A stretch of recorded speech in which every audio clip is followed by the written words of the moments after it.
What's correct, Richard people? We are back. Anansi next here, and today we are doing an episode of Game Hype. Today we are looking back at the Xenoblade Chronicles series, a series that I'm quite fond of. We're going to be going through Xenoblade Chronicles 1, 2, X, and 3 in anticipation of the release for 3 coming next month, July 29th. I am so hyped for this game. Now, full disclosure, I'm a massive Xenoblade fan. The only game I have not played to date is Xenoblade X and the original Xenosaga and Xenogears that they worked on years ago. X has not played a single game at all. I've never played it. I have never heard of the game at all. So this is going to be basically his honest reactions to these trailers, and I want to see if any of these trailers are what interest him in getting these games, or if they convey enough that it would be interesting. Where they did a good job selling them. Yeah, we'll see. So, without further ado, let's start. And go.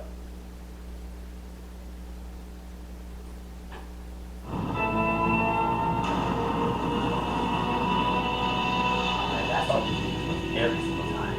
Yeah. Now we got two giant monsters fight each other. Oh, he's dead. Parts.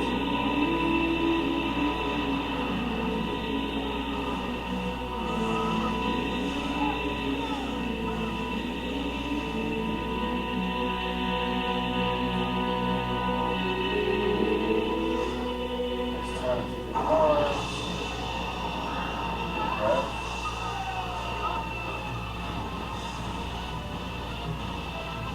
I have no idea what is happening right now. What we're getting right now is that it's humans versus monsters. Yeah, that's all I get. That's all I'm getting is that like the whole scene is chaos. And the voice actor, he's just getting all in stories. Oh yeah, that's crazy. Ah! He's like, that is dedication to the bit. Yeah, that's some straight dedication. Now for weak graphics, I don't mind this. I remember this is how I first played the game. And Yeah. honestly, a lot of this, I'm used to it, but I still think it kind of holds up today. Yeah, I mean like, depending on what the game is, like I don't mind it either, but I just have to be interested in playing it. Yeah. But if I'm not, I'll probably watch somebody play it just to see if I would probably do it. But, Yeah, like for right now, all they're showing off is really just the setting, yeah. a few of the characters and some of the game mechanics, but I don't think you really get an idea of the story now. Yeah.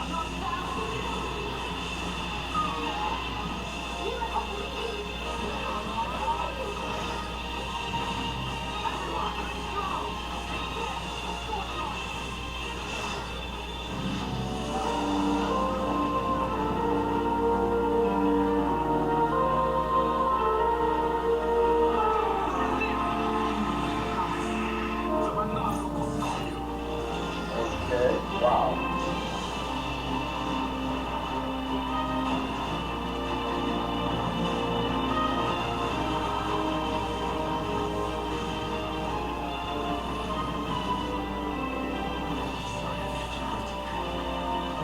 Okay, there's a lot going on here. Yeah. in this trailer.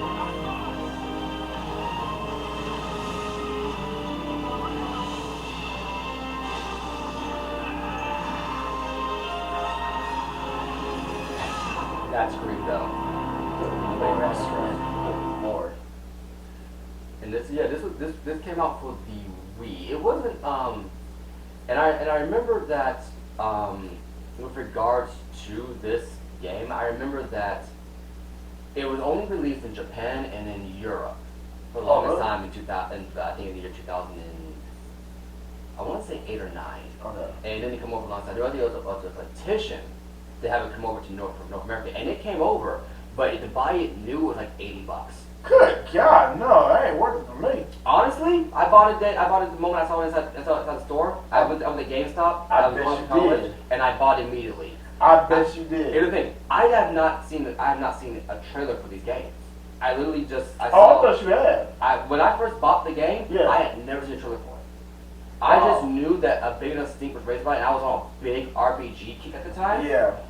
Because I looked at the cover, and the reverse cover for the Wii is this beautiful water page Okay. of just like it's outlining like you get like a sense of what the game's about, or at least what they're trying to convey to you just in this water page. I got it back. I got to find the case again, and it is honestly legitimately so good. I'm like, I gotta buy this just for this. Wow. And when I say that I did not regret that purchase, I did not regret that purchase. Wow.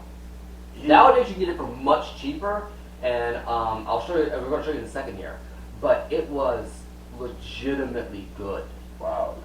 Interesting. And I would definitely say this: first time through, 120 hours well spent. Good God. Oh my God. Whew. And I didn't even do all the stuff on it. There's more? There were some things that I straight up missed. Wow. Like, I'm going back through now, and I'm actually using a guide to find some of the small stuff that I missed, but there are a lot of things you can do. And most of it is just exploring. He better than me, because, wow. And that's all I'm going to say about it. I don't want to spoil it, because I'll tell you in a second here, but right now we're going to do Xenoblade Chronicles Defensive Edition, which they did a remake of this for the Nintendo Switch 2000 and I want to say, well, this came out, look, okay, this was published 2020, so this came out a few years ago for Defensive Edition. So this is 2 years ago now at this point, and this came out after Xenoblade Chronicles 2 release, and Xenoblade Chronicles X. So they have a new art style now, and it's more consistent with the series. It is on newer hardware, and it's much cheaper to get now. Okay. So without further ado, let's go ahead and just start.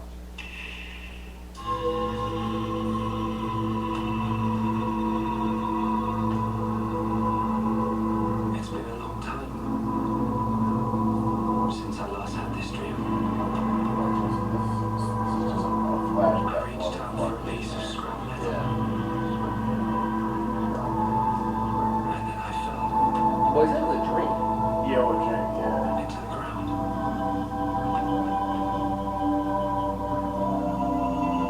Now he's staring back at himself.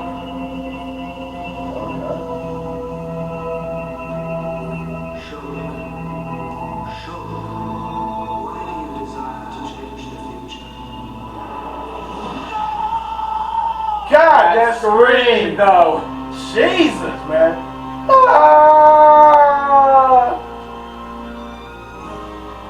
Music's still so good, though. No, I love the music. I gotta say right now, even though I still think that the Wii, I think still holds up graphically, this is the way you should play and look at this game, because it looks so much better. Yeah, like I said, it does look interesting, but I just never heard of it. Yeah. And like, it's just, I'm like, I probably wouldn't play this, but again, it's just not pulling me in as well. I would say, you know what, I'll go out and finish it. Yeah. But Zelda pulls me in, and that's crazy. Yeah. And I can understand why, because Zelda is a much more focused narrative compared to this. Yeah. This one, what this is showing, you know, is like a very personal story for what they're getting at in the trailers. Yeah. And it's very unique setting. Gotcha, yeah. But again, I'm willing to give again a chance. Yeah. But I will try it one day though. It's just not pulling me in as much. So, but I do love what they're presenting though. I will give them that. And having played this game, seen the new stuff that they added in Defensive Edition, and stuff that they're better convey, because Xenoblade when it first came out was a niche genre. It was a niche series. It's basically a cult classic. Okay. That's crazy. I would wow. I would say after Project Rainbow, what brought the first one over. Yeah. That's when the series took off. Wow. And now you have the extra bit that actually in kind of goes to bridge the gap between stories, I'll say.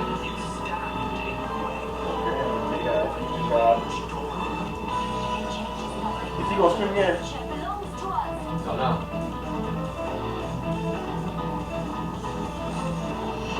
And that's all you get for Future Detective. Okay. A brand new epilogue. So this is a story for after the main story's ended. Ah. And so yeah, I'm gonna say this right now. If you are interested in picking up Xenoblade Chronicles and you don't have a Wii, or you have a Switch, I recommend getting Xenoblade Chronicles Defensive Edition. Yeah. Don't worry about getting the collector's edition. You can get the definitive edition. It comes with the game. If you're connected, I think it's a grand total of $50. Okay, yeah. So you get basically the entire base game, the new added content. But they added a whole bunch of new stuff to this one. Yeah. So that's probably another 120 years of my life gone right there. Maybe more. Well spent. I don't care. And then an extra story tacked on near the end. I still gotta finish. But Good Lord. in my opinion, it's definitely well worth at least giving it a look through. Yeah, I will. If you're at least curious about it. Yeah, I am curious. Don't get me wrong, I am curious. So we'll see. So yeah.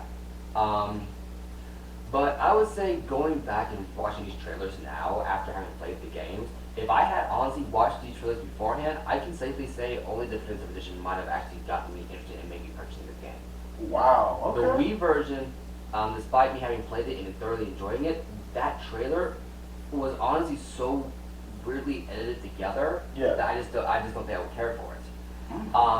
And I think most of that's just because it doesn't really convey much of the narrative. That's true. Yeah. This one I think did a better job, but it still kept it vague.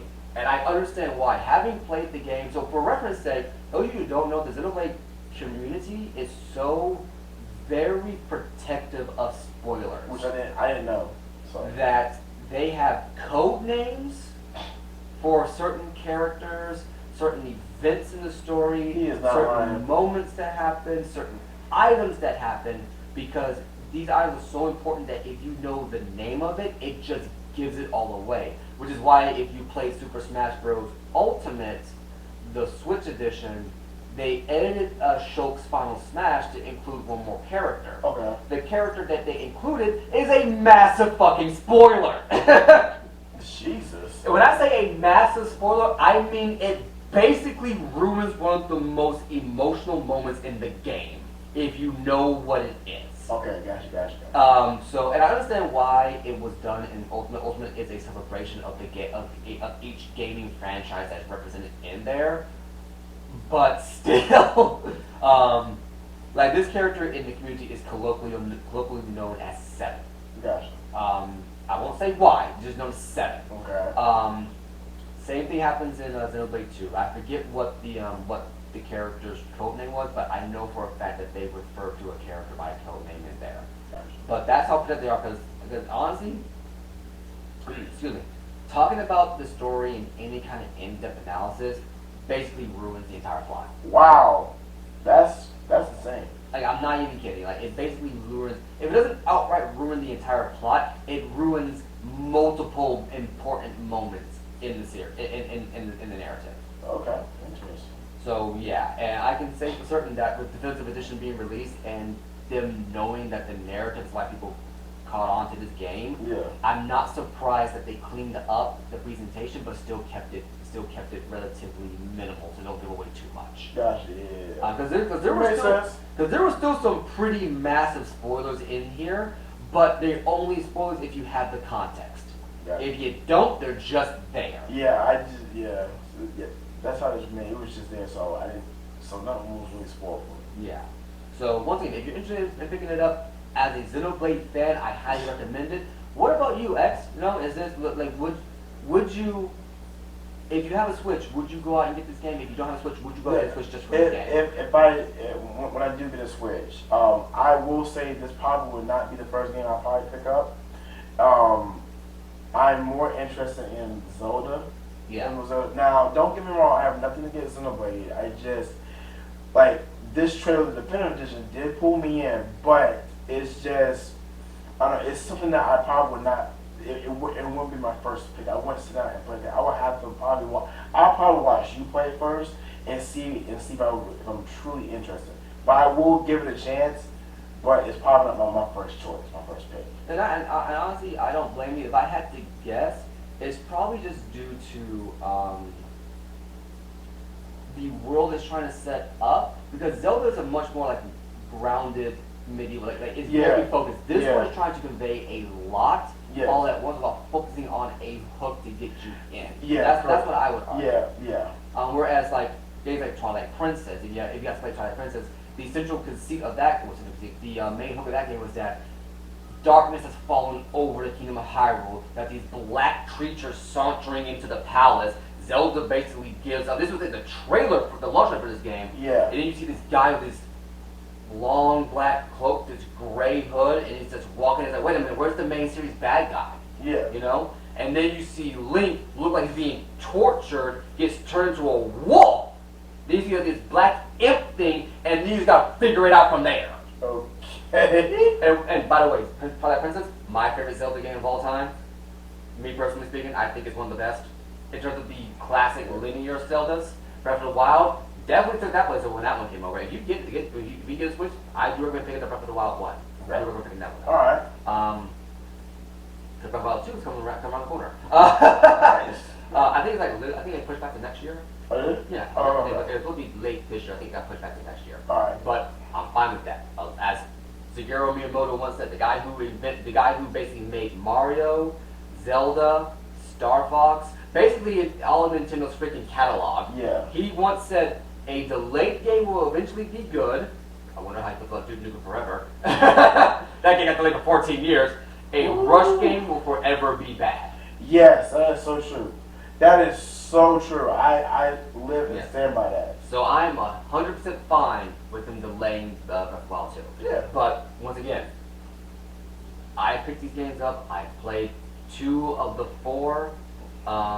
Both of them were very much worth the time and effort.